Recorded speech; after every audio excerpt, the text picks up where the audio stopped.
welcome guys to my channel. So today we want to cover the first key step that you need to consider before you move abroad, which is the financial factors. So in the next video we'll cover the non-financial factors.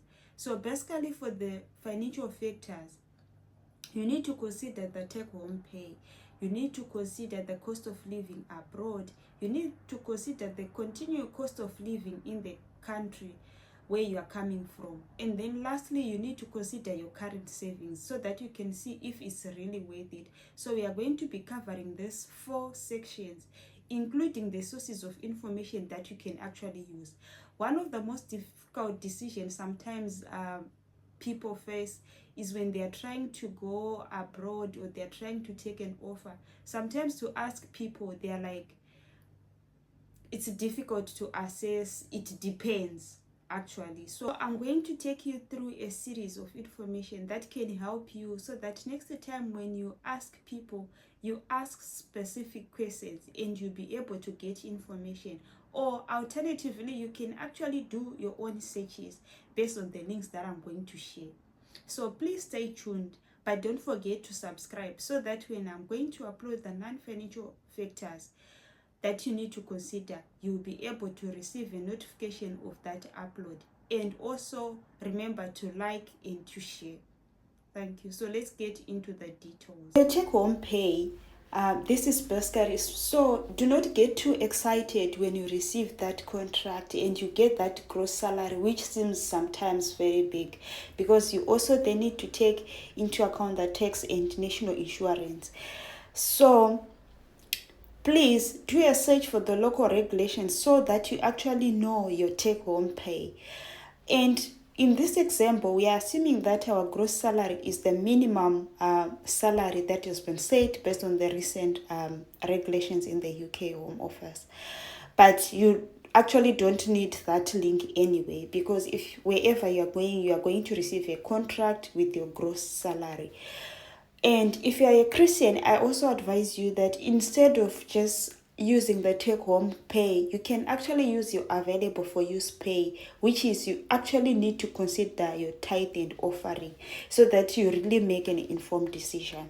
So you can calculate either the take-home pay or available for use pay, which is your gross less your tithe and offering, and then less your tax and national insurance. And then for your tax and national insurance, if you are coming to the UK, there is actually a calculator that you can use. So you are also going to have that link. But I believe even in other countries, you can still get that information. Or you can still then ask people there, how can I know my take home? And they'll be able to assist you. And then the second thing that you need to consider is the cost of living abroad. So the cost of living abroad, you can see this is the figure that I have. So this figure is based on the estimated cost from renting location in the UK. So you can still do your own assessment based on the location that you want to go. But these are the costs that you need to consider for your cost of living. There is actually a link where you can actually see the cost of living worldwide. So I'm going to also put the link, which is the Nambio link, where you can actually see the cost of living worldwide. So these are the cost of living that you need to consider. You need to consider rent. Rent in the first world countries, it's very expensive. So you can see in renting, a 1-bed flat can go up to £1,000. But you can still see something between 800 up to £1,200. So it was just an average of that. The median of that is 1,000, right? And for rent, you can actually go on the... If you are going to be coming to UK, you can actually search on Zoopla, on Open Rent. I'm going to put all the links that you can also use in addition if you are going to come to the UK. But I would like to believe in every other countries you can still have those links as well. You also need to consider your bills. So for your bills, there's gas and electricity, there's water, there's council tax. And then you also need to consider food. So generally, I found that food is not really that expensive, but rent is one of the major costs, followed by bills and then food. So for your food, basically in renting, these are the estimated cost of food So for main meals, things like potato, rice, mini meal, pasta. So you now do the searches. You can even ask your friends in the location that you're going to say, okay, how much are potatoes going? How much is rice going? How much is mini meal? How much is pasta, flour, bread, cooking oil, salt, sugar, chicken, beef, eggs, spices, butter, jam, salad cream, fruits, vegetables, cereals, so that you actually have an idea of the cost that you are going to expect in terms of the food. So please take a paper so that you'll be taking down the things that you need to consider as part of your cost of living abroad. So having covered food, we now go to health. So you're going to see that you really need to understand the regulations in the foreign country that you're going to go into. Sometimes you do not have access to public funds. I'll give an example. In the UK, yes, you pay your NHS fees, but they do not cover the medication. They only cover consultations, and some other tests they are not covered, things like eye tests and dental. You can look at the link that I've shared.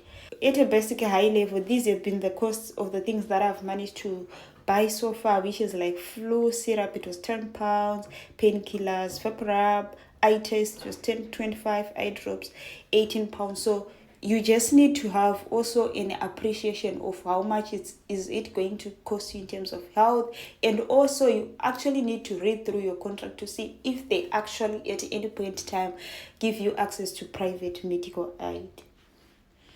And also look at clothing. It was just 100, but it depends, and you literally need to check, because some of the clothes, they are not suitable in other countries because of weather. And then education, childcare, hair, beauty. So for education, in some countries, education is for free in the public schools, so you just need to check out for that. There's a link if you are considering to come to UK on those free schools. And then there's childcare as well. You're going to see that childcare in the first world countries is totally different from other countries, because you can't just take a nanny. You need to make sure if you take a nanny, that person will act as an employee. You need to make sure you adhere to all the employer-employee relationships. So there's also a link here on those people trying to move to the UK and any other country. You can see the cost of childcare on the Nambio as well. And then hair and beauty, it can also be very expensive to do your own hair in the first world country. So please check out for the costs, the expected costs, but roughly in Reading it can be £70, £75, or even up to £100 to just do a simple plating of your hair. A haircut can go like £25.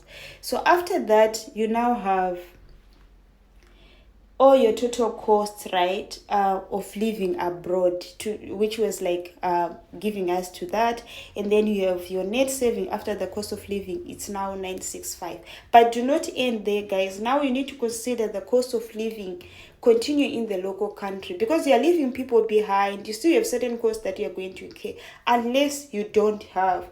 It just depends. So you might need to be paying education for your children, for your siblings, rent, some bills, some food, health, family support, and other costs. You need to include those as well, so that you can see if at the end of the day you are going to be better off. So after checking that, now you say, okay, currently how much am I able to save? Now you put how much you're able to save, and after being able to say, okay, this is how much I'm going to be able to save, now you say, if I move abroad, I'm going to be able to save 965. Currently I'm saving £116.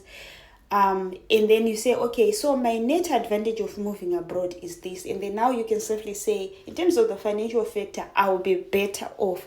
Now I need to consider the other non-financial factors as well. So for your current savings, which is in the local currency, you need to convert it. So you can use the xe.com, where you can convert that current savings, so that you can see, you can have like to like comparisons.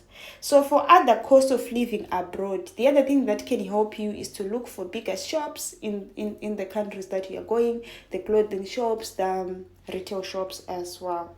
So in terms of percentages, you can see rent, this is basically in terms of percentage, you can see rent is taking like 38%, which is like mostly, and followed by bills, food, and in terms of a pie chart, you can actually see your savings can then be around 37%. But just know that this calculation that I've used, it was assuming an average of 1 to 2 people, because it was a one bed flat and everything. So now that if you are going to come with your family on that same 38,700, you can calculate. Sometimes you might actually see yourself not being even able to sustain yourself. So you really need to calculate, and depending with how many people you are going to be covering, you can see that the decision can be different. This is the reason why most of the times people will be like, it depends. But just take down all these courses, and you can then ask specific questions, or you can then do specific searches. Otherwise, you'll be able to reach your own conclusion. Otherwise, thank you so much.